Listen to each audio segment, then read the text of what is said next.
What's up? What's up? Good, sis. How are you?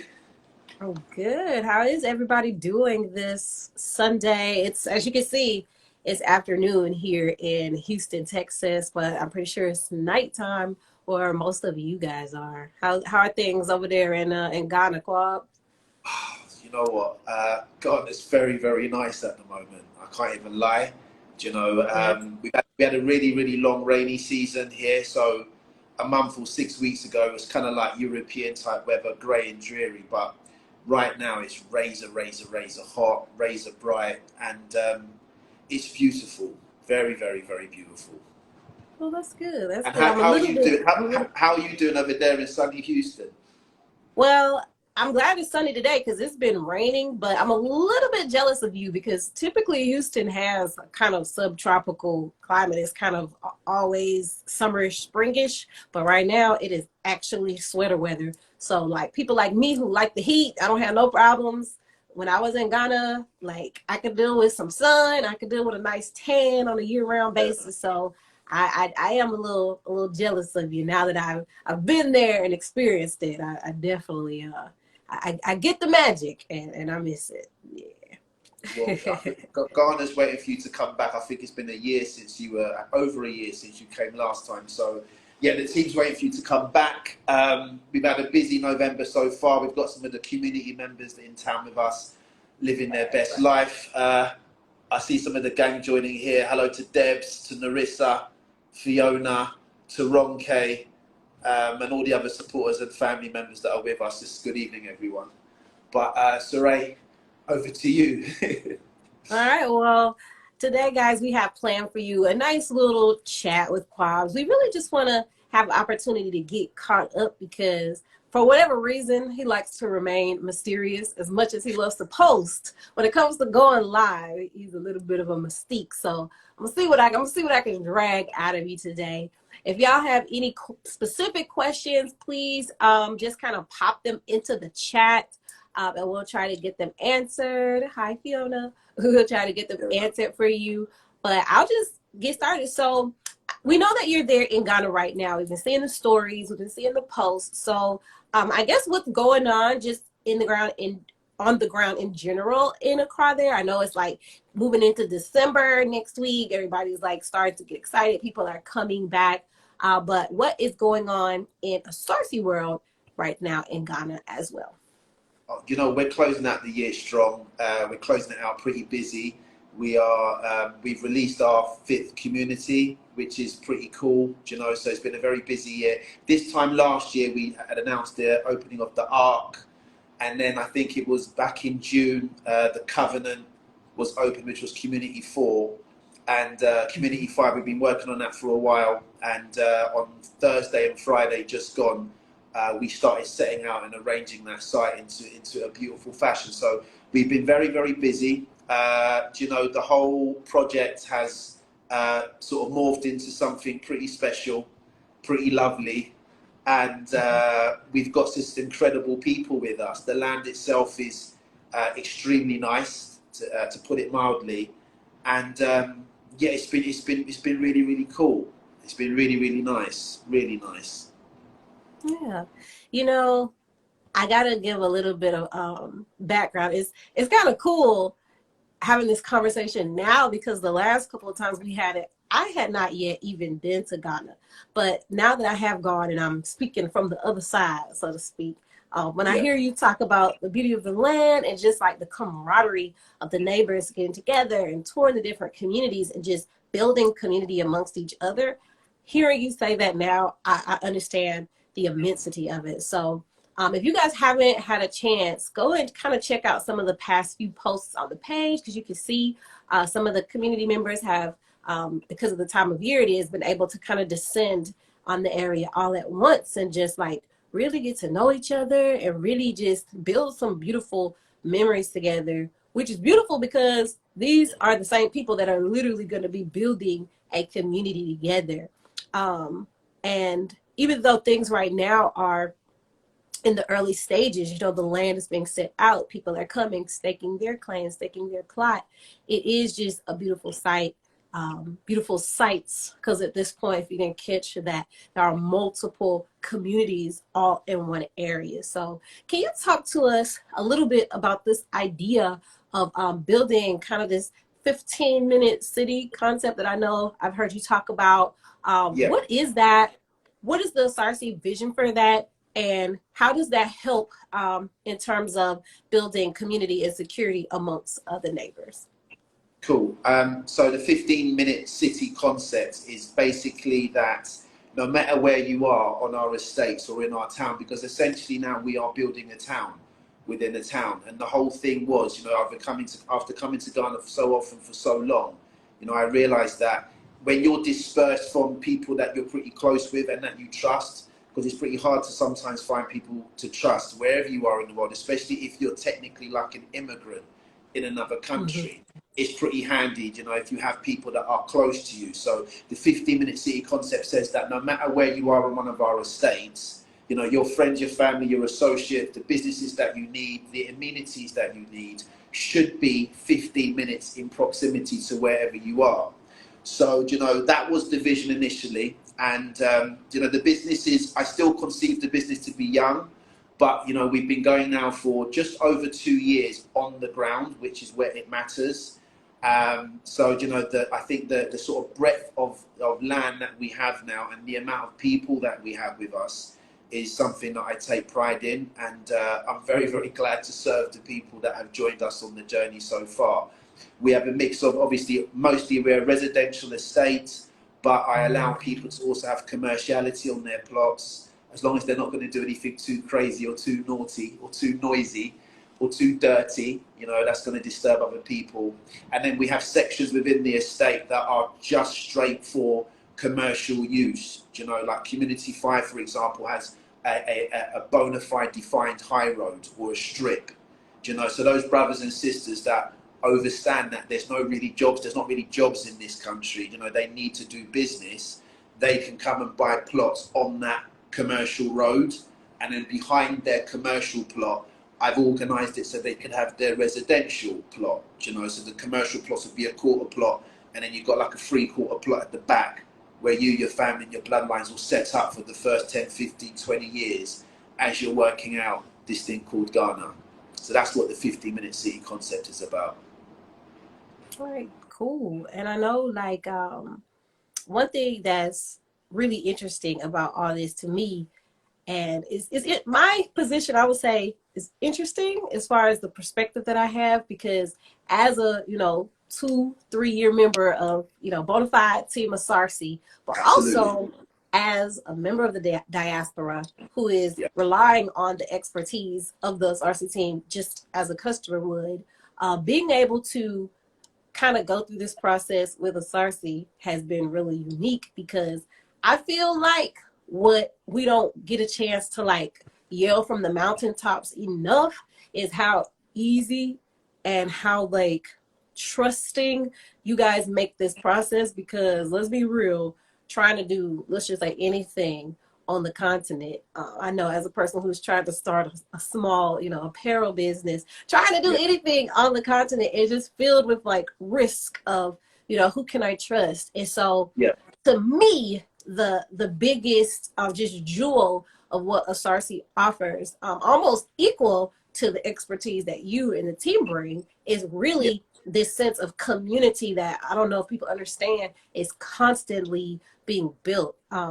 We, even when we're not in Ghana together, we communicate every day, and we, we meet with each other and talk about how we want to build our sections of the community, and we share resources, we share a lot of things, and a lot of people have built lifelong friendships. So could you tell us a little bit about just the customer experience, the neighbor experience that you've kind of heard personally in your trips, because you do a really good job of picking people up from the airport and taking them out there and really showing them around. So could you share with us a little bit of some of the things that you've been able to hear back from people's experiences on that end? Absolutely. I think the first thing is we don't talk shit. I hate people that gas and don't deliver. Do you know, the major problem in Ghana was the fact people couldn't trust someone to get their land from, because, you know, people want to worship this thing called money.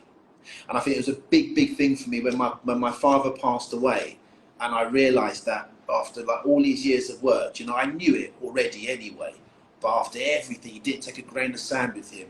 Now, it's a big scandal that people are getting cheated over land. So I can absolutely state categorically, and I can look everyone in the eye here and tell you straight up, if you need land in Prampram, you guys have no issue. We've gone into that place hardcore, and I have the land.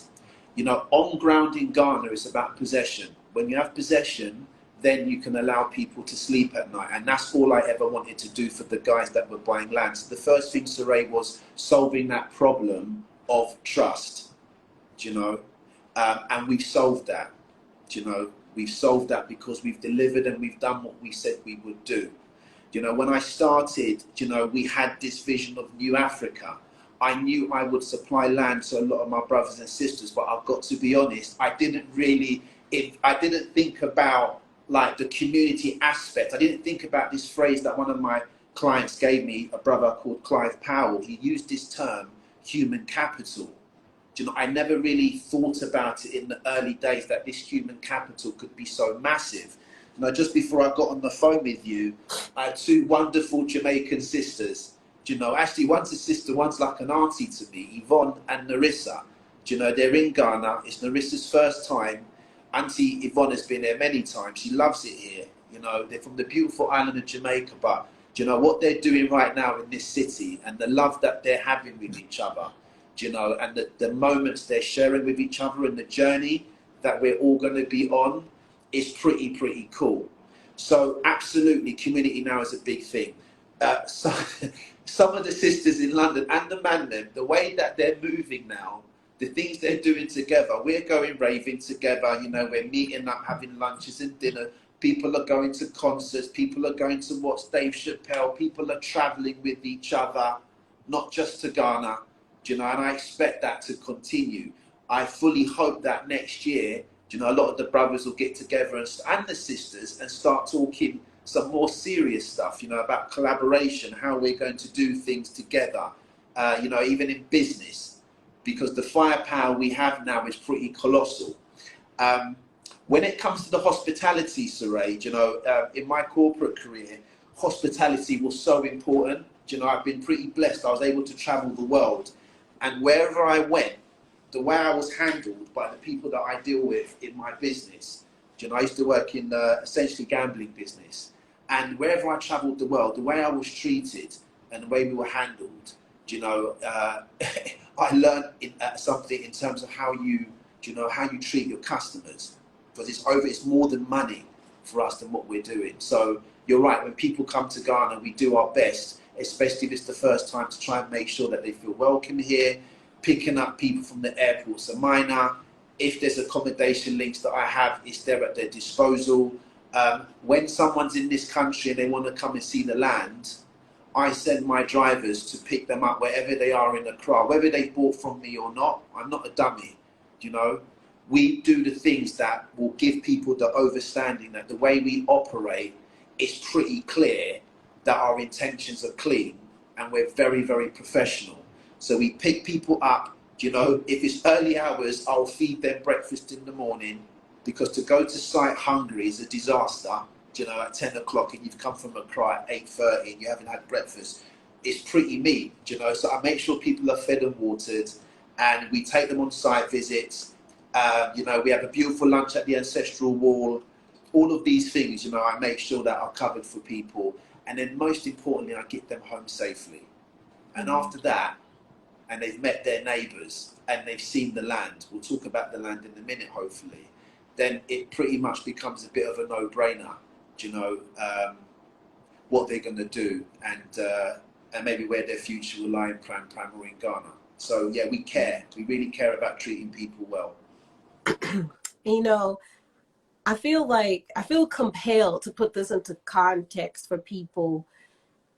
What you're doing is essentially akin to concierge real estate and property buying that comes with this kind of amazing, not just customer service experience, but almost like a network built in, and you don't even charge a fee for that. You don't even advertise it. So that's why I'm trying my best to be like, do y'all realize, you know? But to buy land from Asarci is to be able at any time that you are ready to come to Ghana, because we have a way to be able to show you exactly what you're getting virtually, through drone shots, through Zoom calls, through on-site calls on the property. Like, many people have bought property sight unseen and then come and visit because it is, you know, Definitely. international. But people do not understand, like, it's the only thing that's missing is the limo. Like, literally, it feels like that. And I think the That's limo, never gonna come. right, I think the limo would even just take away from just like the authenticity of it, because essentially you treat people like family, you know, to be able to get We there, are family. you know, get the We pickup are for the family. airport. You don't got to worry about where you're gonna stay. You don't have to worry about, like, the people who have been already vetted for trust. If you want to start a business in Ghana, like, literally, I've started a business in Ghana through context that you provided for me just out of the kindness of your heart. So I think Asarci is really, really the community members, the neighbors. I think this idea of the network that's being built, and just the economic power in that, and how so many people, even like myself, I'm African American. I'm not of Ghanaian descent that I know of. But it's very important to me to say, hey, if I'm in Ghana, if I'm, you know, looking to have property, or even, you know, live here or retire here someday, how am I investing in the community? And I think a lot of people have their economic mindset in that way, which is beautiful. Not just going and taking from the area, but thinking about what can we add, and how can we work together with Ghanaians, so that we can kind of put an end to this age-old us versus them, which is, you know, who knows how many generations that work will take. So I want to kind of take a turn into a more, you know, side of the topic that fit my outfit, you know, because I came ready to get into it I see today. you got your military fatigues on. Yeah, You pretty feel cool. me? You know, but one thing you spoke about in this idea of what it is that we're building. Yeah, Let's be real here for a second. Africa is Africa, and yeah, Ghana is Ghana. And right yeah. now there's been just so much going on in the media, almost as if to try and paint Ghana in a bad light, which really just Okay. comes down to foreign interests removing their economic support. So what, Yes not a and better no. time? Yes Hmm? and no. Yes and no. Yes and Yeah. no. In a way, Well, do you well, know? tell me about it. Tell me Yeah, about I it. mean, look, I'm on the ground here. Do you know? I can eat at the best restaurant in this city. Usually, I prefer to eat on the places I prefer to eat my banku and my tilapia and my pepper roadside, because it's nicer, do you know, and it's cost effective. But let me be very clear. Do you know, people that are living in Ghana, it's really hard for them now. Do you know, inflation here, as it is everywhere, is going through the roof. You know, so things that we used to buy 6 months ago, a year ago, they've doubled or tripled in price, from whether it's diesel, whether it's rice, whether it's bread, whether it's eggs. So on the ground here, the average Ghanaian is finding it tough. Do you know, there are obviously elements that are, do you know, influenced by foreign powers, let's just say. But there's also things within the country that we as Africans could potentially try and adapt to improve, you know, our outlook and contribute to the economy. So, you know, in my case, I consider myself an African through and through. I spend a lot of my time, and most of my time, in Europe, in London. I do my best to try in my own small way to invest in my motherland. Do you know, people that are coming into Ghana for holidays and for enjoyment, you know, maybe a small percentage could also portion a part of their holiday to explore things that they're passionate about, and see if there's a way they can also get involved in commerce to, again, invest in people and in jobs and in the economy. Do you know, in Ghana, even if people just turned up on time for shit, Hey, hey, that's billions of dollars, do you know, of output, because you arrange a meeting with someone at 10 o'clock and they think it's okay just to stroll in at 11:30, 12. Do you know, 2 hours times 20, 30 million people every day, is huge loss on GDP. Do you know? People piling into certain institutions and spending all day not being productive, you know, and praying for higher powers to come and save them. That's billions of dollars of effect on GDP. So I think there's certain things we can be doing here that will have a marginal difference. But the macroeconomic policy, you know, that the government has and that imposed on us by the people we associate with on a global level, it's highly likely we're going to have a drastic shift in our generation before things get sorted. You know, I'm speaking a little bit cryptically. Most of the people here that follow us will understand what I mean. Do you know, we are going to have a revolution of sorts to sort this shit out long term. Do you know? But right now, Ghana is, for the average Ghanaian, very, very tough. Let me put a positive note on this as well, because, you know, they always say, is it a dark cloud must have a silver lining, do you know? When there's a depression, because this ain't going to be no recession, no COVID type, lockdown and like slight reduction on output, it's going to be pretty bruising. When there's a depression, there's opportunities, big opportunities for people, do you know? So I would encourage all of us, amongst the worry for our people on the ground, let's raise our head up and look the world straight in the eye and not take advantage of any opportunity, but take advantage of every and any opportunity, because they don't come round that often. Do you know? If we sleep on what's happening, it's not good. So, you know, there's a moment that we're going in where I feel that, you know, a lot of us will be able to do a lot more by being a little bit shrewd, being a little bit forceful, being a little bit ambitious, and coming home and helping. So I think we have to see the pros and the cons here. But on the ground for Ghanaians, it's getting very, very tough. Very tough. Yeah. So in light of the fact that right now Asarci has just opened its fifth community. Yeah. So there's, you know, land available. People are going after these plots. People are buying this land. And for me, you know, as the area expands that we're all in here in Prampram, I started thinking about this idea that was thrown out of us building, you know, our own Wakanda in different areas throughout Africa. People coming home from the diaspora and saying, how can we build Wakanda here? I know that. Have you seen the new one? Have you seen the new one yet? The new movie? Is it any good? I'm choosing to abstain for reasons which I won't get into here. But I want to kind of talk a little bit, you know, using this Wakanda, you know, kind of buzzword. I hate that we shit. know what we mean when we say that. When we say that, and it's particularly when we're talking about doing actual shit on the ground. Yeah. What do you feel that looks like? Let's just stick with Ghana. Let's just stick with the Greater Accra area. What do you think that looks like in terms of how we as Black men and Black women move with one another on one accord towards not trying to build some fantasy land, but with the realities of what we can actually do to make it. It's so difficult. You know, first you said as Black men and Black women. I'm not Black. I'm African. Let's start with that. All right. You know, it's not for me to tell anybody their identity. You know, we all come from somewhere, but you can't be where you're not from. So, you know, let's just say, let's start from the position we're African. That helps us a lot. I'm looking at an African sister. My brothers and sisters that have come in from UK or States, they're African brothers and sisters. That's a good starting position. You know, the concept of Wakanda, to be honest, I feel like it's making it the whole thing confusing like a smoke screen. There's no Disneyland in Africa. That's the first thing. There's absolute beauty here. This is a beautiful, beautiful, beautiful place, but it's really tough. So you have to be pretty organized. You have to be pretty disciplined.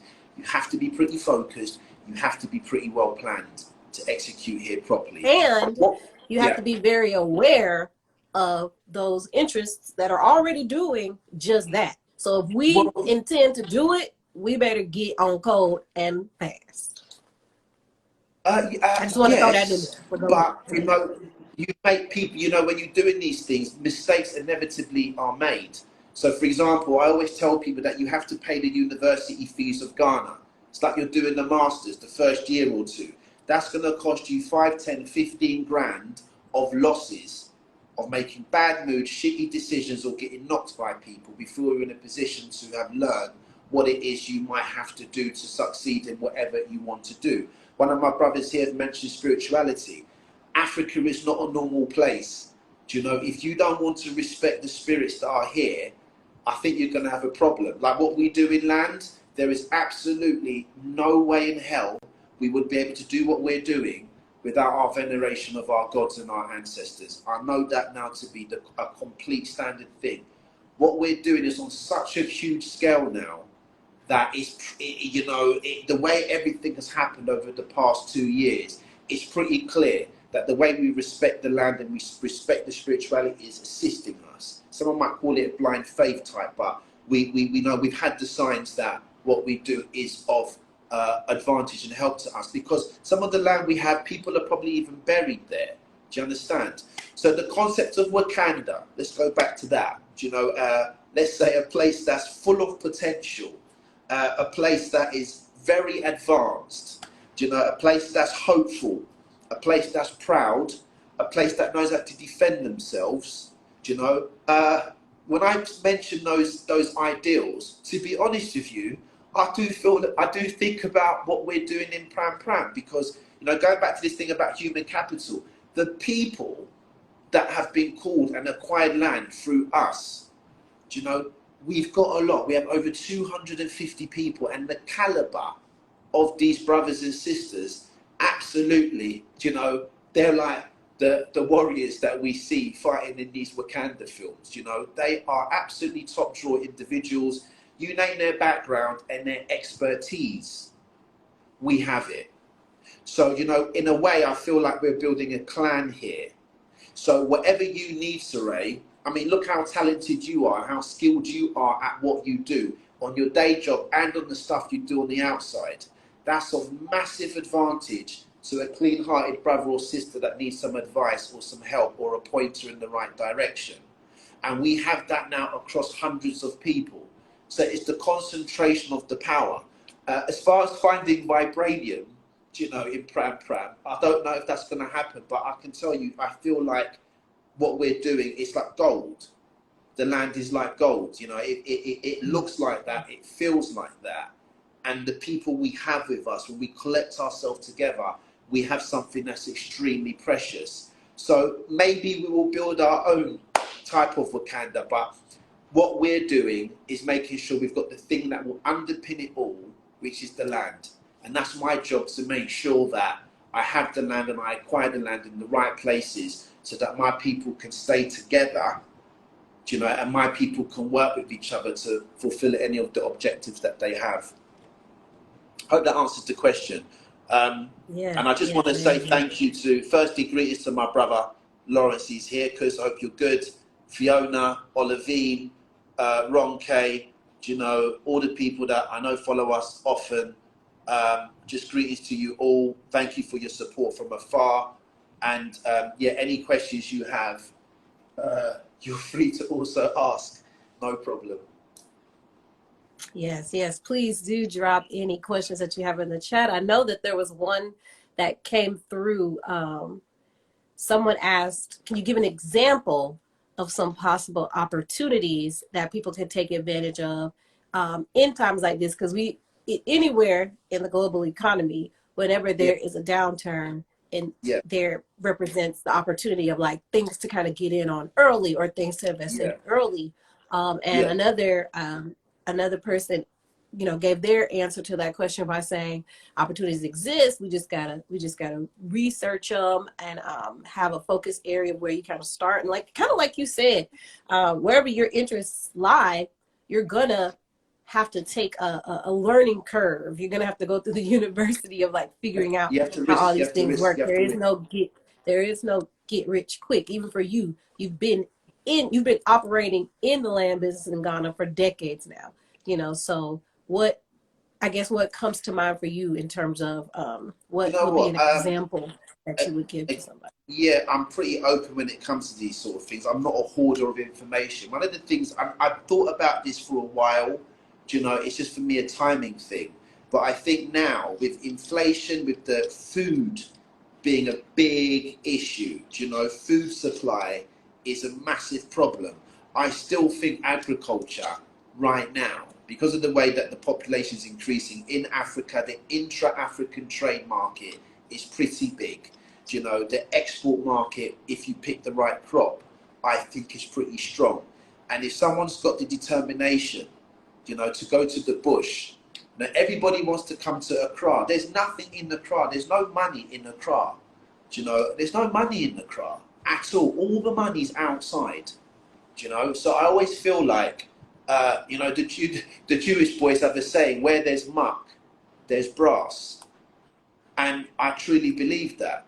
So I feel like, you know, those people that are willing to, instead of coming there for 2 weeks, to just go and like completely get smashed like half the time on the third visit, you know, maybe it's okay. Go to the north, go to the Volta region, go to the eastern region. You know, go and speak to people and see, you know, and research obviously, but see whether there's opportunities to get in you know, into maybe food.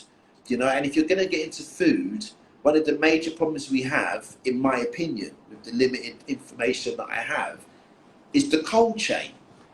You know, to keep food fresh, to get it to the port, or to get it to market. You know, to get it to the port and get it sent out. You know, I don't think we're not solving that. We're not solving that properly. You know, people are growing beautiful produce and half of it is going to waste because they can't preserve it. People are growing things in Africa. We don't have machinery to refine those products. Let's refine it. Let's add multiple levels of value to it. Let's brand the shit out of it. Let's make it look really professional instead of something that looks like if you eat it, you might die. Do you know? Let's refine it and then provide it to the market in Africa and outside Africa. So that would be, that's something that I think is pretty cool. I think the tourism industry here, if it's done well, I think there's space, you know, for authentic experiences, you know, deep experiences, especially in Ghana, because Ghana's the center of the whole world. You know, all the ley lines are coming through this place. All the gods and all the spirits live here. Ghana's not no normal country. You know, it's not a normal country. I'm not saying that because I'm biased. There's something very, very deep here.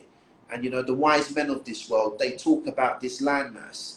So, you know, people will come here, and it's clear people are starting to come here now. So let's provide them services, let's provide them experiences, and let's show them the real Africa. That would be my view.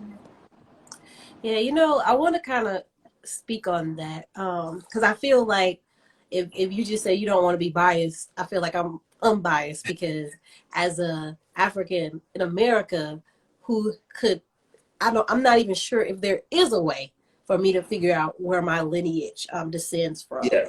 and because Yes. the percentages would just be too much. So for me, Yeah. I take that as a luxury that I get to claim, you know, wherever I Just set my claim it. foot on the Just claim continent, it. I just claim Yeah. it. I love piano Yeah. music. I claim Just claim Zulu. it. I love the, you know, the Just claim Kikuyu it. culture. I claim Kenya. I Yeah. just claim everywhere. Yeah. But I've only been, you know, my first trip was to Ghana, and I can say that there is something about Ghana. I know with the year of return, a lot of African Americans got to come for the first time, and we kind of have been taught to kind of start there because of the whole door of no return thing, and just like if you're unsure, this is a great place to start. You know, go to some of the slave castles and go to, you Yeah. know, all that stuff.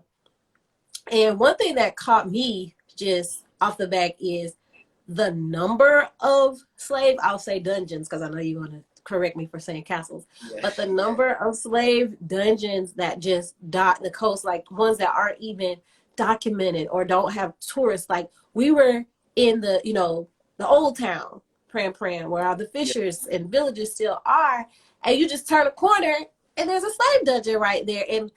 I It's very purposely sad. did not put any slave castle, you know, I know Cape Coast on my agenda for the first trip because I just, I was in my mindset of like, I'm here for Asarci, I'm here to work. I didn't want to get all emotional just yet. Like, I felt like I needed a separate trip for that.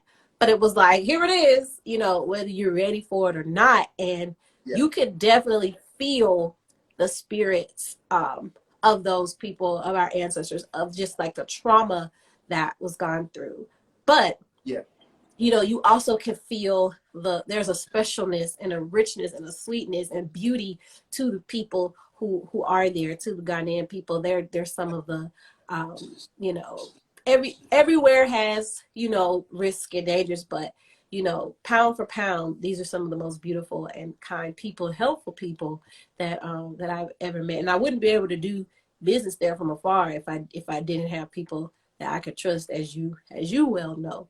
But for Yeah. me, as an African American, who I don't have that, that camaraderie of kin and tribe and language, I can say that I have been able to find people that I can trust to carry on projects and businesses, as well as a few I couldn't. But there are definitely a lot of great people who are Yeah. willing to help. So the people I'll are summarize it, very. Saray, for you as well. And what I would say is this: is my own personal opinion. We're all entitled to our own personal opinions. The nation has to take a bet now. We're at that point in our existence in the West where we have to take a bet. We got every nation with us, investing in land, investing in their future in a very positive, hopeful way in Ghana. There's a reason why that's happening. You name the nation: Nigeria, Jamaica, Barbados, St. Lucia, Trinidad. I've got an Ethiopian sister that came through the other week. We got sisters from Guadeloupe and Haiti. You name it, they're picking Ghana because it's the right price to bet right now. The Nigerian is one of the proudest Africans you will ever meet. When there's a proper problem in this continent, the Nigerians will be the ones that stand up first. But the Nigerians are slightly concerned about the security and the energy and the political issues that are happening in Nigeria. So they're taking a bet. They're very smart people. Some of the smartest on the planet, period. The Jamaicans, if you've ever been to Jamaica, you cannot deny Jamaica is one of the most beautiful places on earth. It's absolutely beautiful there. It's stunning. Great people.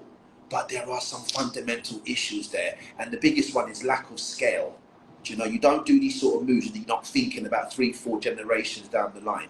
There's lack of scale in Jamaica because it's too small, and my understanding is a lot of it has already been captured and brought up by the Chinese. And then we've got the language issue. If you're in States, there's no point, in my humble opinion, you can visit Gabon or, Angola.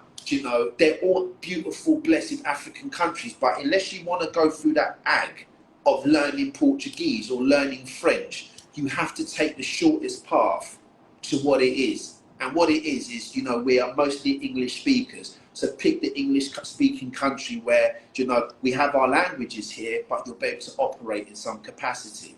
The other thing is the size of the country.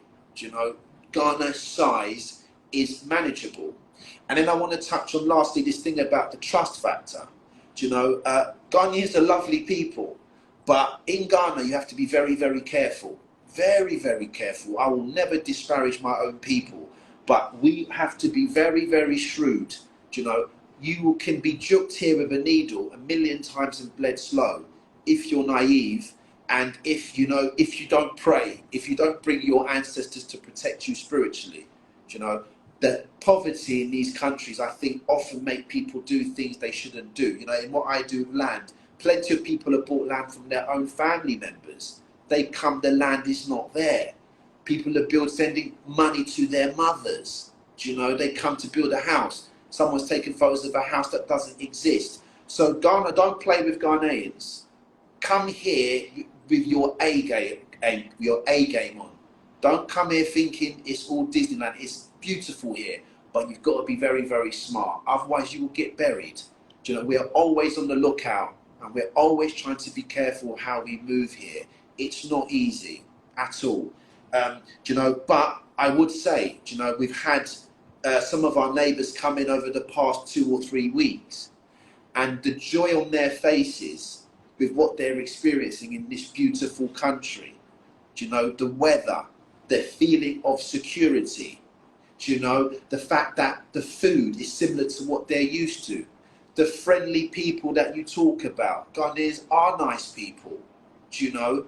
It's very rare you meet, you know, even in the West where we lived, you know, most people, oh, I worked with a Ghanaian, yeah, that guy was very cool. Oh, Cecilia, I used to work with that. This Cecilia was rich. Do you know, there's not, you hear general good sentiments about Ghanaians. That is true. And the look on my brothers and sisters' faces coming in for the first time, do you know, it makes me emotional, to be honest, because they were coming in for the first time, and it's like, you know, they're going to be impressed, but they've been totally blown away by what's in this country. They're totally gassed. They're so happy. They're so beaming. And, you know, I want to temper their excitement, but I will never do so. I will let them enjoy what Ghana has to offer. Ghana's awesome. Everybody's coming here now, and there is something special here. So anyone that hasn't been to Ghana before, you know, don't be waiting for your brethren to like agree to come with you. Find your time and come and enjoy this place. Pretty cool. For sure, for sure. And I will say, all things considered, the beauties as well as the realities. Yes. I can only speak for myself. Yes. And I think because of my proximity to you, I was prepared in terms of the reality. So I feel like I went with a level head. So I would recommend that. Like, go with a level head.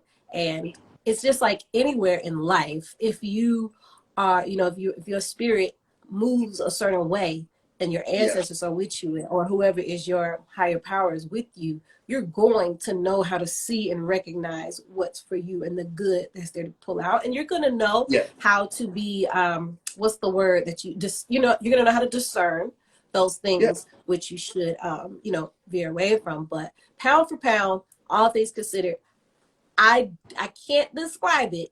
I can't put my finger on it, but I know, and I think anybody who knows me can see this. There is a difference in my entire countenance and who I am as a person.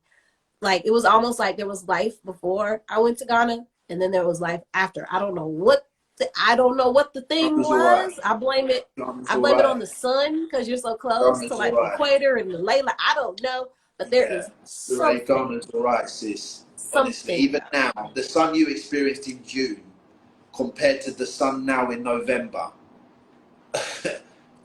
What's happening in this country right now with weather and the beauty of the sun, oh my God, it is very, very hot here. It's very, very beautiful. I've had a brother, I'm just going to deviate slightly so I can get some questions answered. One of our 122 gangsters said, what are your thoughts on the highway from Ivory Coast to Lagos? Do you know, so this is the West African Trans Highway that this individual's talking about. It connects about 4 or 5 major West African countries on the coastline. You know, having really strong, wide, powerful roads is important. It's a shame we have to talk about roads now in 2022, but let's talk about roads in 2022. In Ghana, when you take the side roads off, usually they're pretty shit. You know, we're used to them now. It is the way it is. But that major road, my brother, is going to make a big, big difference, because, you know, you're able to travel far distances in very, very short spaces of time. You know, I've had the privilege of knowing about that project, waiting for that project, and now seeing that project start and what they're doing. And it's real, and it's going to make a big, big difference. Right now, from Prampram to Lagos, I think it's about 15, 16 hours, do you know? With that sort of road, it's going to collapse the time, do you know? So, and the road will be good, you know, it'll go from a single lane to 3 lanes on each side. So it's a major project. And from Ghana's point of view, they have to do that road because the airport they want to build, because Kotoka Airport, where a lot of you are landing, there's no way that airport can service this nation. It's just one runway. It's a wicked airport, but it can't cope. So they have to do that road to facilitate that airport. It's like going to Heathrow or JFK, you're traveling down a single lane to get there. It's not very smart. So I hope that answers your question. I also have another question from a sister. She said she hopes that there's land when she's ready. Sis, I say that, you know, I have a saying, I say time waits for no man or lady or woman. Sis, if you're ready, you know, even if you're not ready, I know you from somewhere. You come, I will sort it. What we've done with the land now is, you know, to get in is £500. I couldn't do anything more. On the half plot, we're asking people, it's a £500 deposit, whatever that equates to in dollars. With all due respect, I know we all work, but it's not really money. Do you know, 500 quid to get a plot of land in Prampram in the community that we're building, I think is really fair. And then we're offering obviously 2-year payment plans with no interest. The time is now. The land moves really, really quickly. And I'll be honest with you, the reason why I started this thing was to give the land to all of you. I've got land in this country. I've had land here for a long time, do you know? But the reason why I started this thing was to give, I think we have to defend our lands. Do you know, I feel like Instagram is very toxic. We all know that. You turn it on, this trauma and toxicity and men slaying women and women slaying men and this, that and the other. It's so sad. Do you know, so I wanted to provide some hope for our futures, and even if not for us, for our children. Do you know, so the land is absolutely beautiful. It's very, very, very, very nice in Prampram. Very, very nice. I can say that totally impartially. The land is very nice, and the opportunities there are massive. Do you know, unfortunately, guys, I want to get a bit deep here. People that live by the coastline, they're pretty chilled and laid back. People that live in the interior, they have to fight for everything to survive. When they're laid back like that, it creates opportunities for other people to come and also provide goods and services to the local community as well as to the wider community. So it's not just a residential aspect here. There's a massive business aspect, and it's going to be powered by that road that my dear brother mentioned. The sheer volumes of people that have to come east, because West Accra is more or less done. The volumes that have to come east, are they going to come? They've got no choice. So it's a really good decade to park there now. Do you know? Forget about a Brie and in the mountains and all that stuff. The man up there that are building, you need serious stone to build something very, very nice up there. The land's very expensive, and to build on the side of a mountain before you can even get the land into the shape that you want, it's big earth moving jobs. To even get to your plots, it's like you're going to have a heart attack. You need to be a marathon runner like my big brother there, you know, and all the land is gone in a breeze. That's not even there. You've got little pockets of people living in the bush, basically little splinter communities, do you know, that are essentially living like 30, 40 years ago in the hills of Jamaica. I don't think that's where we want to be going. So, yeah, whether it's through me or anyone else, don't scoff at what's going on east of Accra. It's not a joke there. So those are 2 questions I've answered. I think that's it for now. Yeah. I think you touched on something we wanted to kind of veer off into when you talked about, I'll just say, African men and African women. You talked about the toxicity of social media. You logging on, one's bashing the other's bashing the other, and all in the name of ratings and views for somebody's account who just want to sell ads and don't give a fuck about you. You know what I mean? So I feel like lately that's been really tearing at me, because there's just so much that needs to be done in our communities to advance them forward, for us to have allowed ourselves to become really slaves to some algorithm for some views. For what? For the little $5 or $10 people, you know, these companies are knocking people back now for these reels or whatever. Is it really worth that? So I would love to know if there's some more positive ways we could be utilizing social media, or more positive conversations that we could be having, like the one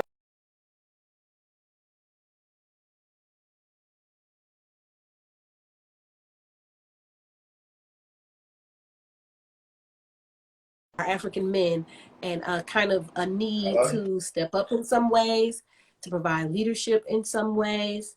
But and I'll speak. You can speak on the ladies as well. I have some thoughts, you know, but I'll defer to you on that. So you know what I'm getting at with that. We got a lot. Yeah, I think I do. And all I would say is that, in my opinion, you know, the relationship between the black man and the black woman is the #1 biggest challenge that we are facing and our children will face. My daughter's 9 years of age. Someone will say, why are you worrying about who she... I have no idea who she's going to shack up with and marry at 9.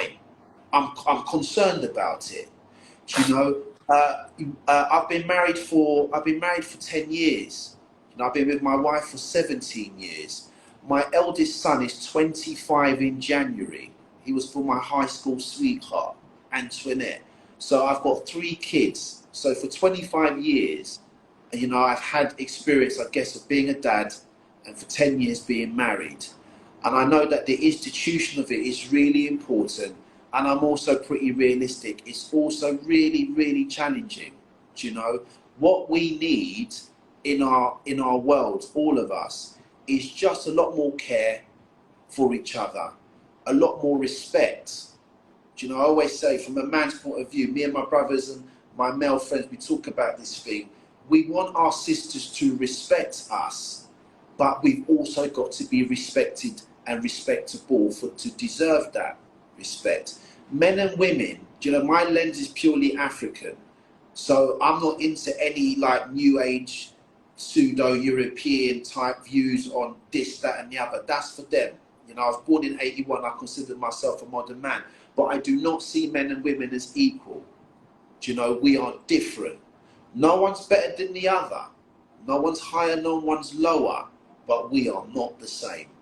So I just feel like men and women should do their very best to carry out their responsibilities in love and in intimacy and in care and support of one another.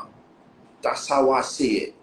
You know, it's a big, big challenge. There's some really, really good brothers out there that, you know, struggle to find really good sisters. I'm going to start with my brothers first. I'm going to repeat myself. There are some many, many, many good, solid brothers, African brothers, that are struggling, unfortunately, to find really, really good, suitable African sisters. And then, obviously, let me go to my sisters, because we hear that a lot more. There's a lot of our African sisters that appear to be also struggling to find decent African brothers. So at the end, you know, all we have is each other. We're gonna have to force the issue and start loving each other again. Do you know? There's not enough care, and there's not enough love, and there's not enough intimacy. I was You out know the what's other day. crazy though? Oh, go ahead. Go ahead. Go Yeah, ahead. yeah. I I just, was oh, out I got there. something to say. But go Yeah, ahead. yeah. I'll give you an example. Simple thing. I was out the other day. 2 brothers were there. They had like 3 brass with them, 3 prostitutes. You brothers are sitting at a bar. You know, you've paid for these. You've paid for these girls to go and do whatever you want to do with them. You know what you're doing. The way that the brothers were speaking to the girls, whether they're working girls or not, the way they were speaking to their sisters, it was despicable. Even if, I'm not going to say even if they're brassing, and you know what you're paying for. You're paying for a service for them. But the way they were speaking to these sisters, you know, I felt pretty sick.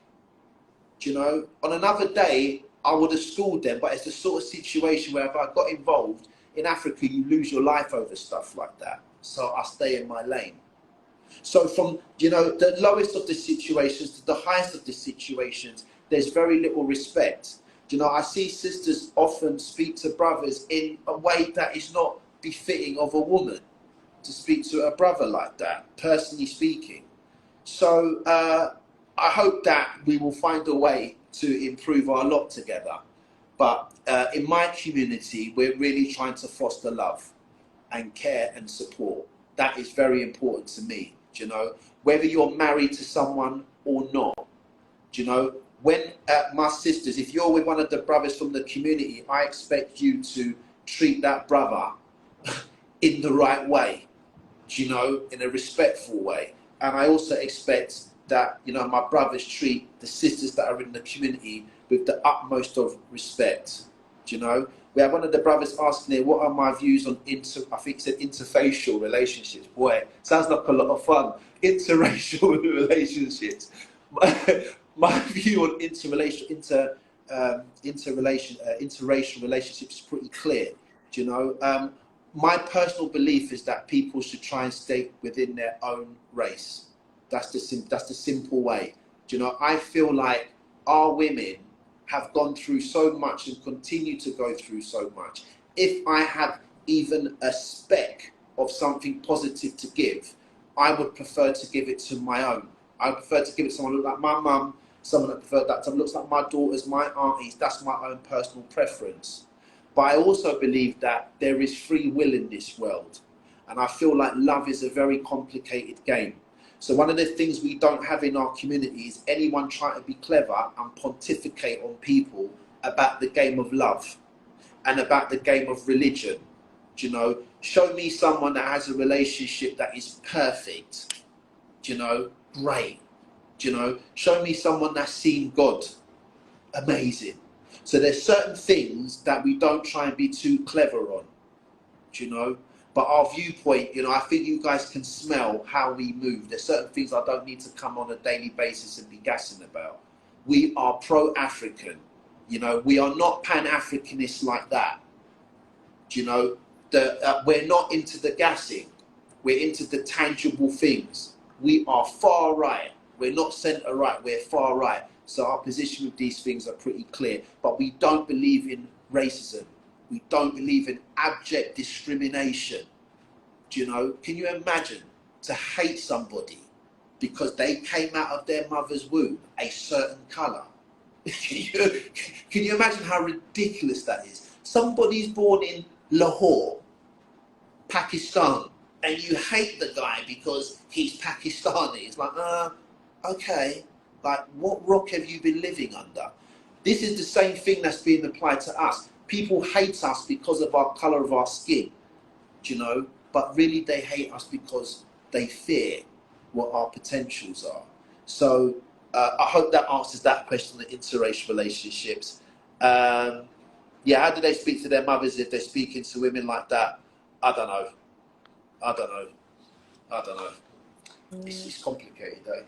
And you know what? Like, you gave a really good overview of that. And I feel like I want to resist the urge to say the situation is compounded and complicated more, being an African in America. But I feel that way because of one very simple thing. In order for relationships to work well, it has to be based in culture. The fact that you're groomed a certain way for marriage early, whether you go back and talk about rites of passage and different things that men would be taught and women would be taught about what they need to bring to a household or to a family. I think that even though we've all been through, whether it's slavery or colonialism, and some of that has been, detracted, it's a lot stronger. The idea of culture that binds us and that moves us on one accord, that phenomenon is still a lot stronger on the continent. So I feel like for us, those of us who are in the diaspora, I'll just say in the main, meaning, satellitically, I just made that word up, and don't necessarily have a tie to a specific tribe, language, culture, place, it becomes difficult because our acculturation is 100% based in things that were designed for our destruction. And so I feel like lately is, me as a woman in my 30s, who's literally in the active process of being like, who am I going to pair up with and raise children? And the options just look concerning the same way that you see for your daughter. But options do exist. And I think the thing, I'm going to just speak on women for a second, because I have a lot of compassion for Black men, for African men, because of what the institution of, I'm going to just call it RWS, to keep from saying anything to get flagged. But if you want to know what I mean by RWS, just think of Frances Cress Wilson. RWS, okay? The institution of RWS that has been designed to kind of keep the world in a certain mindset has really done a number on our Black men. It has put them down, and it's put the Black woman above them. We could get the higher paying jobs, we could get the education, we could get the proximity to WS in a way that makes it appear that our lives are you know, just moving along hunky-dory.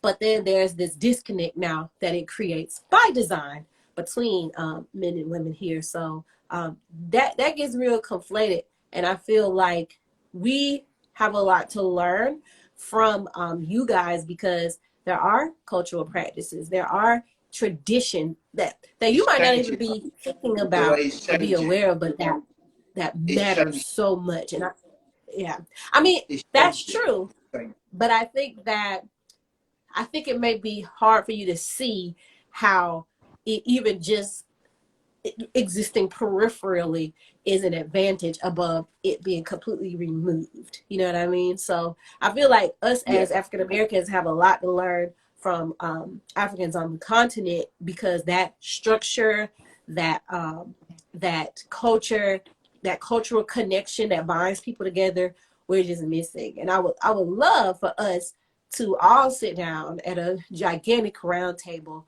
you know, proverbially, and come up with just some basic principles that we agree to, that are expansive enough to include, you know, love and respect for everybody's free choices, but that are stable enough to ground us in what it's going to take for us to get through the next 100 years without getting, you know, watered down to the point of No not being return. recognizable. Yeah, Yeah, I don't literally. know. We have to. Well, I think one of those topics that, you know, it's never ending, but it's extremely important. And at the end, you know, like I said, I feel like if we have, not just between men and women, like the brothers have got to love each other. They've got to be that brotherhood. Do you know, when I walk past a brother and he greets me good morning, or I greet a brother good afternoon, I don't know the guy from anywhere. That's the highest. That's the highest form, you know, for me anyway, of respect and love. You know, it's just to greet people. We've got to get that going again, rather than seeing a man as a bag, you know, or seeing a woman as a smash. It's like, what have you been doing? If you're 40 years of age, surely you've been smashing for at least 2 decades. It ain't that deep anymore. Do you know, if you're a woman, you're working hard, you can afford your own bag from time to time. And if you meet a nice man, he will deliver it from time. It ain't that deep. Do you know, there's some things that are more important about, you know, this whole element of teamwork. And I feel that is something that, you know, I want to try and propagate in our community, that, you know, there's more interest in working together. You know, what we've done with the land has brought the people together. I always say that now. We've got 278 people. 278 people, and I do not intend to go to silly numbers. You know, we will close the whole thing down at a certain point. We will form essentially a beautiful clan with each other in trust, and we will work together with each other. And, you know, I hope that, you know, the Asarci family, I hope there'll be some marriages and some children. Do you know, I can't lie, I already look at some of my clients, their sons that are like 7, 8, 9, 10, and I know they're from good families. And I'm thinking, well, if you're part of this family, and I know your dad and your mum and your gran are moving how you're moving, I hope in 8, 9, 10 years time I can say to Amaya, do you want to go for a coffee with my man? And she'd be like, oh, who's my man? Like, you know, that would be pretty cool, because I can vouch that he's from a clean family. So I hope these things will propagate. And this is why, Saray, we're trying to have this thing about strength in numbers and being together. Because it's really, you say this all the time, and we haven't said it enough in this conversation. At the end of the day, why the flip are we doing this? It's not just because it's cool, because it looks good, hey girl, but it's really all about our children, our babies. If we expect for there to be a world worth them living and thriving in, what are we doing to build it? And it does go down to think about how am I creating a little girl that's going to be a good wife to the little guy down the street whose parents I know. That's how it Listen, used to be back in the village. the little girls that are coming through, is their mothers, majorly the mother's responsibility is to make sure they're going to be whatever a good wife or mother's. That's the main gig is on them. Dads have a role to play in the daughter's life. It's massive, but the mothers have to handle their shit. When it comes to the sons, you know, we always get labelled this issue, dads are not around. We fathers have got to make sure that our sons have got that understanding of basic stuff. Do you know what are your responsibilities? I speak again from an African viewpoint. This might not be the norm from the European lens, but I'm always speaking to my son, the 24-year-old, about like how he should be moving. How he should try to operate himself around the women that he tries to deal with. It's not an easy gig at all, and I'm not sitting there preaching like I'm an expert. We're all a shit show at the end of the day, but we have to have some framework. We have to have some framework that is considered our norms, and then where those norms need a little bit of tweaking, we can go ahead and do so. The bottom line is this: in our communities, there's far more sisters than brothers. It's just as simple as that. It's a simple mathematics game. That conundrum is going to have to be addressed in our generation if we want to take ourselves seriously. That sort of stuff is creating problems in Ghana, big time, and it's creating problems in the West. There's so much, and the way that social media has commoditized our women. They've commoditized the whole sexual aspect of a woman. It's like they've completely ridiculed what the black man stands for. It's left this massive gap where the value of the women have gone down and the value of the man has gone down, and we're just floundering. But anyway, I'm not a relationship expert, and I'm not here to give a detailed assessment. It's my view on these things. I think that it's an important thing we have to try and address over the next 10, 20 years. And I hope we do, and I'm sure we will. But in my community, there is love. In my community, there's care for one another. In my community, those people that have made the effort to text a spirit they see on the WhatsApp group, like, hey girl, oh, I really like what you said in the group the other day. Oh, where do you live? Oh, I live here. Do you want to do lunch next Thursday? Yeah, let's do lunch. Oh, do you want to go to this show together? Oh, you live around the corner from me. Do you want to go this tinker, this little... Those people doing that sort of stuff, trust me, there's some high energy relationships being built, and that is what I've got to concern myself with for now, and it's something I'm very happy to see. Hi Olivine, how you doing? So yeah, that's all I would say. Well, I just would like to say thank you to you on behalf of everyone that's here, because we talk a lot about, well, what should we do as a people and as a race, but we do a lot more talking than doing.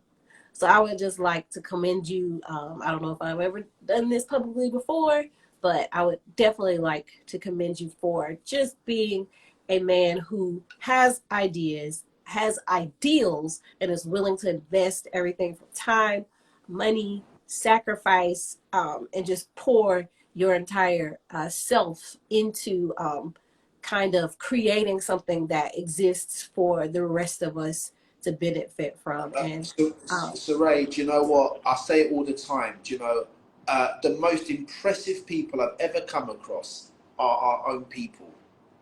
In the corporate world, in school, in college, the top people were always like black girls, black boys. Do you know, the top boys and top girls are always us, so we can do. I'm paying the price to do what I'm doing, and at the end of the day, for me, it's an honor to serve my race in this way. I work in the land, I work in the Department of Territory, and I'm proud to serve that space, but there are so many of us in their own departments doing amazing work for the nation. Let us keep doing that. Let us keep supporting each other. Let us try and be positive. We are an incredible people. We are awesome at what we do. Given the opportunity, we can do anything, and we know it. This is a big thing for us. We know we can. Do you know? So I've got to answer Empress Vibrant's question. Do you know? She asked a while ago. She said, "Do you need to apply to do agricultural work? And essentially, is the land fertile?" Do you know? All I would say, my sister, is this: Ghana has very fertile land, and I think anything to do with farming, you do need to have places that have good water supply. You're definitely going to be going slightly out of the city, you know, between Accra and Kumasi. You're going to the eastern region, and in terms of having, you know, having to apply for something, you know, you can start small. Don't be waiting for no one or any institution here to give you permission to do anything. If anything, they will restrict, they will hold you back. Come for the first time. Come, hopefully if you're with someone or you know someone on the ground, go to the bush. Go and explore. Go and have an amazing weekend.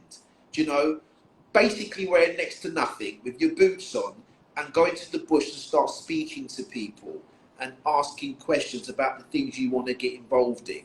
When it comes to the time when you think you're getting closer, it might be your first or your second trip. You might be 2, 3, 4 grand into your master's course here. There's going to be a time when you're going to have to put up or shut up in terms of risk. And that means money. You're going to have to say, do you know what, fuck it. $5,000 is going into buying that piece of farmland to try this thing. And I'm going to spend 2 months next year. And I've got my buddy here, he's going to do a month. We're going to try our best to make this thing work. And I'm going to try my best to use technology to make sure these people don't knock me. Because everybody wants to take stripes off you in Ghana. Everybody wants to, when I was young, come here, my cousins even want my dirty boxer shorts. Do you know? So everybody wants to take stripes off you, but you are absolutely going to have to jump at some point with your time, your emotion and money. That one is a given. Do you know? My brothers asked how many communities do we have? Bro, I've got land. We're up to community 5. I really encourage anybody, you know, that has the spirit. Prampram is serious. Prampram is not going to be a joke. All the big boys and girls have land in Prampram. Do you know, all the money now is coming towards Prampram. Money flows east very often, do you know, and it's flowing east. No one understands why, but that's how it works. And it's going east. So, you know, it's a great time. We're at Community 5. You know, just to explain, every community has an ideology. Every community has a philosophy. Every landmass has different energy. I'm at a space now where if someone's buying a plot from me, I can literally describe to that person how that particular plot feels. That's how deep we are into the game now. Do you know, someone can say, I want plot A9. I'll be like, brother, the plot feels like this. The plot feels like that. Because, do you know, the way I walk on the land barefoot, we ground ourselves, we understand our land. So West Asarci Gardens is very powerful. Do you know, it's very respectable. That was Community 1. Community 2 is East Asarci Gardens. East Asarci Gardens is officially a gardens. It's very lush. It's very chilled. It's very serene. It's very breezy. You know, the soil on the eastern phase is a different grade. You go and see the palm trees there on the east. They're huge now. Do you know, it's got that motherly, nurturing, calm feel. Do you know, the Ark was Community 3. And the Ark is like the crown on the king's head. It's big time up there. When you go up there, you have no choice but to respect the whole thing. It's very, very vast. The layout of it is very, very interesting. You've got angles and stuff like that. And I always say the Ark is at its best when it's raining, when it's drizzling. What you see up there when it's drizzling is mad. You can see the Shire Hill Mountains from the background. Because we kept a lot of trees on the Ark, the crescendo of noise from birds in the morning is just beautiful on the Ark. And why did we name it the Ark? We named it the Ark because, you know, whether we want to accept it or not, we're getting flooded in the West. We're all starting to drown. Even if you're not drowning financially, our children will drown morally. They are trying to corrupt us to some serious level. So for me, the Ark, we named it the Ark because the Ark was the refuge. I'm not a Christian like that. But when someone says the Ark... But you preaching though. Like I was just about to shout. You know I'll shout. So you better stop. No, go ahead. Go ahead. Yeah, so the Ark was our refuge. I'm explaining the philosophy. For me, that's more important than anything. The ideology and the vision behind it all. So the Ark is like a boat. Anyone that got up land on the Ark, very safe. Then the Covenant is Community 4. The Covenant was inspired by Abyssinia, you know, everything to do with Ethiopia, because Ethiopia is not a normal country in Africa. They've got certain things there, you know, and a certain history that's quite unique. You know, even for those people that are into the monotheistic religions, none of them would have existed if it's not for Ethiopia. You know, they're people that they can trace their lineage back very, very, very far. And, you know, there's certain things in Ethiopia that if you understand history, you would love to see it. So the covenants, all the road names are named after Ethiopian concepts. And I was very blessed 3 weeks ago. I had an Ethiopian sister that spends a lot. She's in Ethiopia and France. She bought land on the covenant. Why did I name it the covenant? Because if you're buying land in Africa, you're making covenant with this continent. It's as simple as that. If I buy land in Kenya, I'm making covenant with Kenya. Why am I buying land in Kenya for if I don't want to make covenant? Covenant's an agreement. And I also named it the covenant because, you know, our enemies have tried to make out like this word covenant is something bad. We have to make covenant with ourselves. Saray, I make covenant with you today. I make covenant with you, Saray, that I'm never going to abuse you and I'm never going to mistreat you and I'm never going to betray you. Let's make covenant with each other. Let's do that shit. It's fucking cool. What else is there to do? So that's what the covenant's for. And the fifth community, my brother, is mad. The fifth community is called Amamre. Do you know, I've named it all these foreign English names. I won't even go into the road names. The road names are levels on the 4 estates. But at the end of the day, I am Ghanaian. So, you know, Amamre was about our traditions here in Ghana. So all the road names are after, you know, some of the different tribes and clans and nations we have here in Ghana. That's the inspiration behind that. Things to do with our bloodlines, things to do with our history. You know, even Amamra, I'm even finding it difficult to describe that landmass. You know, Thursday and Friday we set it out. We were there 5 in the morning till late at night. You know, something's telling us that area, that side, is going to develop far quicker than a lot of the other communities so far. We can see it. Even at night, there's so much more light around. And Amamre is just, Amamre, listen, you know, when I had the name, we always sit on the land and I just will meditate and I'll just look at I would just look at the land and I would get the inspiration for the name. And, you know, I've never been to Palestine. I've never been to Israel, you know, but I know that landmass is part of Africa. And when, you know, there was a day when I was looking out onto the land and, you know, the vision I was having was like, I just kept seeing like this reference to like shepherds. And I kept seeing that old feeling of, you know, respecting heritage, you know, and that sort of, I had that was the view that I had. And I just knew that, you know, this thing was going to cement why we're doing all this stuff. Our traditions are the traditions of the world. You know, everyone came from us. Even, you know, the so-called scientists have now testified this. So let us try and remember our traditions. So that is what Amamre is about, you know, trying to give honor to who we are as a people. There are 6 or 7 blocks. It's very big, you know, and what does the word Amamre mean it means tradition. Oh, so it does mean okay. Yeah, it means tradition. Amamre means tradition. You know, it means tradition. It means customs. And you know, what is tradition? Tradition is like the stuff that gives people respect in the world. You know, like even when you see the Spaniards and they're running through the streets and they're getting chased by the bulls in that Paloma festival or Pamplona, the Pamplona bull run. You don't understand why these men are running away from bulls. That's their tradition. You know, it looks cool to see them maintaining that stuff. You know, when you go to like Karbala in Iraq, you know, and the Muslims, the Shias there, they have their way of honoring their prophets. You know, they have their way. Some people say, oh, that's brutal. You know, they're whipping their backs. That's their tradition. That's what makes them who they are. We're the only people that want to wash our hands of everything we're associated with. All the time. It's never good enough. You know, I can sit on the table with anybody in this world. Rich, poor, white, black. I have sat on the table and I will continue to.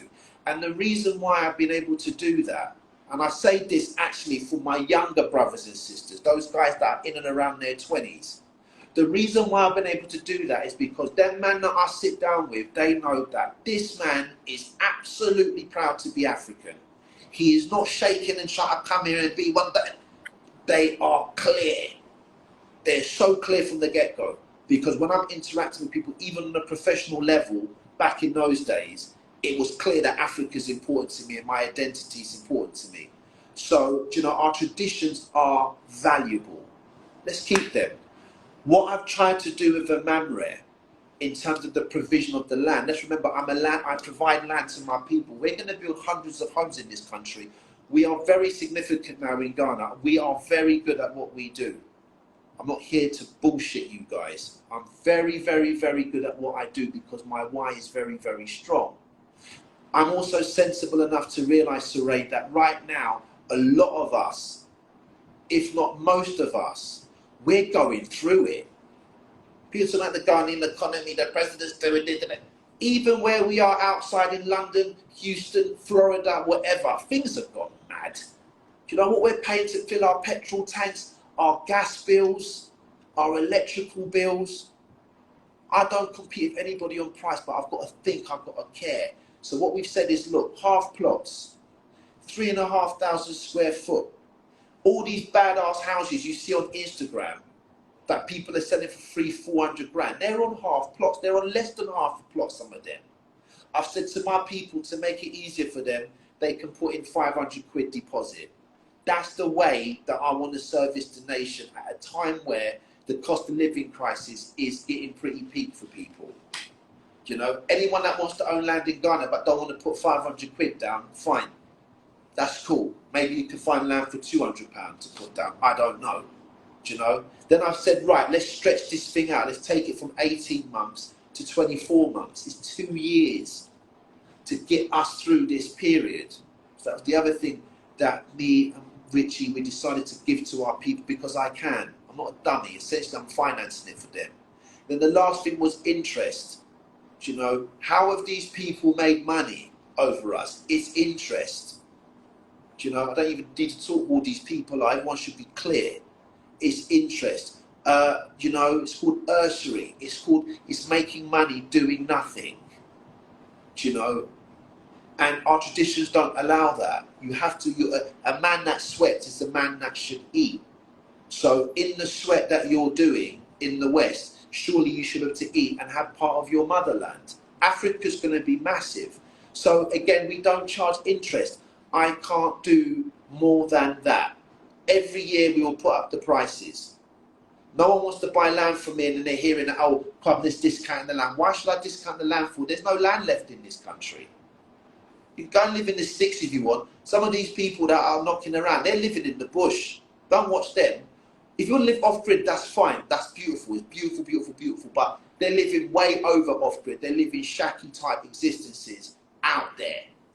Our community is not like that. Do you know? Our community is not like that. Our community are going to build some serious structures. They're going to introduce some beautiful businesses and services to the nation, to the people that are here and the people that are coming. Do you know? So I need to make sure that we're organising things to give them that infrastructure and that structure for them to bed into. And that's what we do. So guys, do not be shy. I don't buy, my team don't buy. Everything good you ever did in your life, you took the step to get it done. No one done anything for you. Just pick up your DM and send me a voice note, my brother, I need a piece of land. And I'll be like, my brother, I got you. Do you know, I'll ask you certain things and I'll even direct you onto the land that is suitable for you. The land is a spirit. Do you know, the land is a spirit. I always say that. The land gets into you. That's why when people come to Ghana, they get intoxicated with this country. So when I'm in the bush for 3 years, my feet are in pretty good state today, but usually it's a bit mad. But that's my pride. I handle land. You guys have got no problem. So long as it's Prampram, you guys have got no problem. Come and join us. The community is fucking sick. Sick community, sick people. As you would say, it's levels, and that's real. It's the levels. That's the thing that shocks me the most. It shouldn't shock me, but I didn't think about that human capital. I didn't know that the whole thing is about the journey.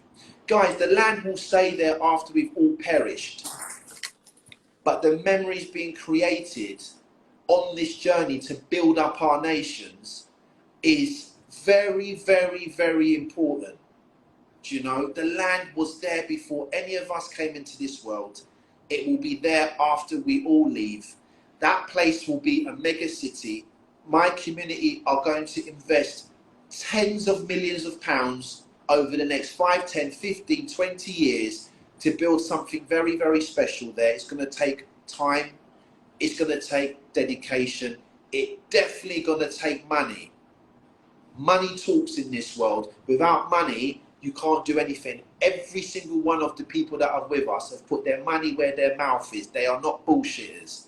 They've come and paid money for land. Some have gone to do their fence walls. I give the people that have done their fence walls our architect for free to design their houses for them. And we will build houses for these people and we'll make it cost effective to build. And we'll do it in a manner that doesn't destroy their pocket. So we're very, very much on it. Very, very on it. And I'm very, very determined. And I'm very proud to serve my people. And it's an honour of a lifetime. I've got a family. I'm not a dummy. Do you know, my wife and my kids are paying a price for daddy being away. And I'm paying a price for daddy being away for such extended periods. But the men are men. Men must do men things. Do you know, a man doesn't live just for now in the family. We're thinking about generations. That's how men move. That's men from my family anyway. That's how we move. At the end, you know, history will judge us all. But I want my brothers to come and support. Let's come and build the nation for our wives and our children. Many of them, many children, many wives. Let's come and build it for them so they've got somewhere that's safe for them to dream and live. So this is a clarion call to all my brothers. Let's get on it. Come and join me. Come and support. I'll support you. I'll love you. And let's do what we need to do for our children and our wives. Simple as. Ashe, ashe, asheo. Love it. So, as you guys can see, it gets real easy once you get Kwame to going to get a lot of gems, just gem after gem. So thank you for that. Please feel free to keep your questions going even as we end this live. Our DM is always open. People ask us, so anything that has to do with Ghana, people ask us, like, how do I get there? What's the best place to stay? Like, we try to be a resource as is humanly possible, but we are in a business, so we do appreciate anybody who reaches out with their questions. We're going to deal with you in a very, like, person-to-person way. We'll always be polite, but it's not so many immigration questions. I can't handle it. We don't get that much, to be fair. No, we don't get that much. Right. But we have really nice. But I haven't never seen us turn one away. Nah. You can't do that. If someone sends a question in, you know, you've got to be polite and answer. You know, it's very rare we get people ask very silly questions. I mean, I don't say silly questions, stupid questions. Very, very rare. You know, there's serious people running the company. So if you come to us, don't be coming and asking stuff that you have no right to know. You have to respect yourself. We'll respect you always, and we'll always be there to try and assist and give encouragement to whatever your path is, because everybody's path is different. So I do want to touch on, you know, we're a land business. I know about land, and just to give people a general bit of advice about Ghana, because not everybody's going to buy land from me. When you come and you are looking for land, you know, go once, go twice. You know, if you're in the country and it starts raining, go to your site quickly, the site you're proposing to buy, or send somebody to go and look at that piece of land. If you have to send them money to be able to give them the data to do a video call, let them go to the land when it's raining heavy so you can check what water issues are there. The other thing is when you're buying land... Would that be something that, I don't know if you're about to go into this, but the Asarci property scout sector of the business, how deep does that go? Okay, I'll talk about that. I'm glad you mentioned. Yeah, I'm glad you mentioned that, Saray. I'm going to come to that. I'm going to finish this piece and then address that issue, because that's something very specific for Ghanaians, and that's about generational wealth. So with the land thing, make sure you check the land. You're going to have to take a risk on land. There's no piece of land in this country that there's not problems with.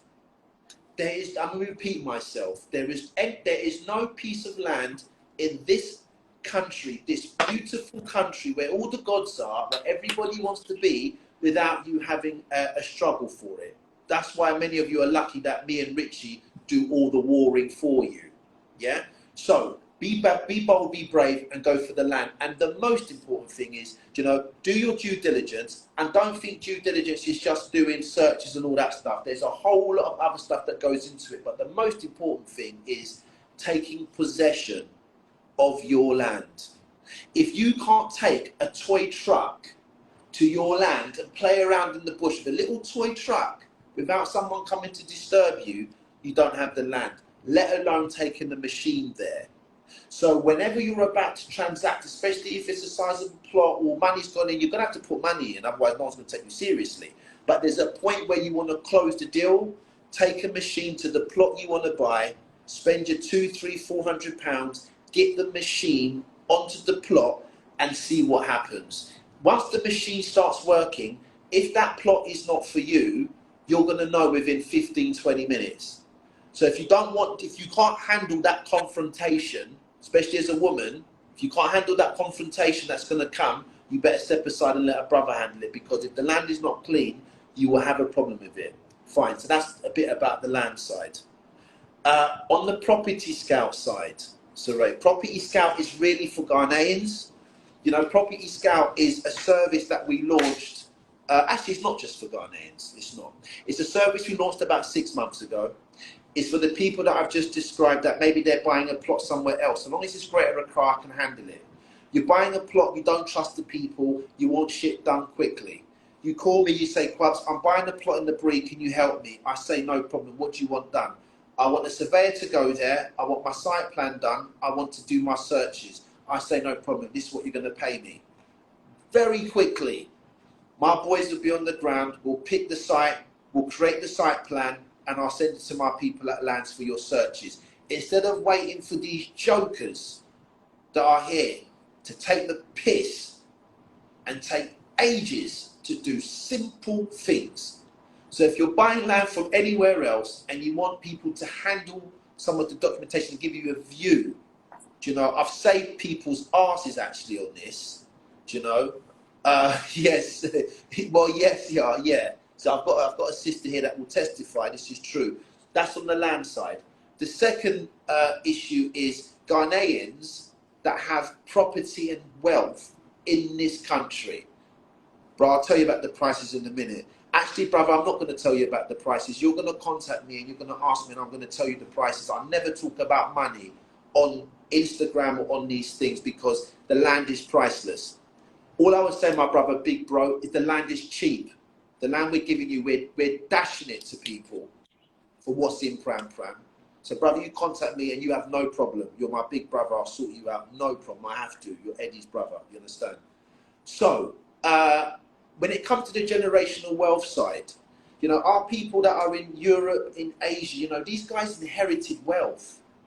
You know, we're starting now from the immigrant population, you know, us Africans and West Indians that came to London, our parents now are dying. Sometimes money comes in. But in general terms, we're starting from nothing.